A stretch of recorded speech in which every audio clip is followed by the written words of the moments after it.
કોર્પોરેશને લારીઓ પોલીસ દ્વારા ઉઠાવી દેવડાવવામાં આવી છે, જેના કારણે લગભગ 4 લાખ લોકો જે રોજનું રોજ રડતા હોય એ લોકો ગેરરોજગારી વગર બેઠા છે। એ બાબતે આજે અમે મુખ્યમંત્રીને આવેદનપત્ર આપ્યું છે અને તાત્કાલિક સ્ટ્રીટ વેન્ડર એક્ટ એટલે જે ધંધો રોજગાર માટે લારી ગલ્લાવાળાઓને કેન્દ્ર સરકારે 2014ની અંદર જે બંધારણીય અધિકાર આપ્યો છે એનો અમલ કરવામાં આવતો નથી। છેલ્લા 10 વર્ષથી કોર્પોરેશનની ભારતીય જનતા પાર્ટીના શાસકો આ ગરીબ લારી ગલ્લાવાળાઓને ખોટી રીતે હેરાન કરી હપ્તા કરી અને કરોડો રૂપિયા કમાઈ રહ્યા છે।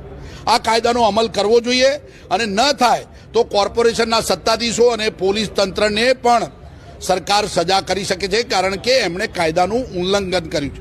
અને આ બાબતે અમે લેખિતમાં મુખ્યમંત્રીને રજૂઆત કરી પોલીસ તંત્ર અને કમિશનરને તાત્કાલિક તાકીદ કરવામાં આવે કે આ તમામ લારી ગલ્લાવાળાઓને વિના મૂલ્યે અહીંયા ફરીથી લારીઓ મૂકવા દેવામાં આવે અને ધંધો રોજગાર કરી સ્ટ્રીટ વેન્ડર એક્ટનો અમલ કરવામાં આવે। આ અમલ કરવામાં આવ્યો નથી, એની પાછળ કોર્પોરેશન દ્વારા જે વહીવટી ચાર્જ લેવામાં આવે છે એ લૂંટી લેવામાં આવે છે। કોર્પોરેશનના અધિકારીઓ, ભારતીય જનતા પાર્ટીના નેતાઓ અને પોલીસ દ્વારા આ હપ્તાઓ ઉઘરાવી પોતાના ઘરે કરી લગભગ 100 કરોડ રૂપિયા આ ગરીબ લારી ગલ્લાવાળાઓ પાસેથી ઉઘરાઈ લે છે અને કોર્પોરેશનની અંદર ફક્ત 4 કરોડ રૂપિયા જમા કરવામાં આવે છે।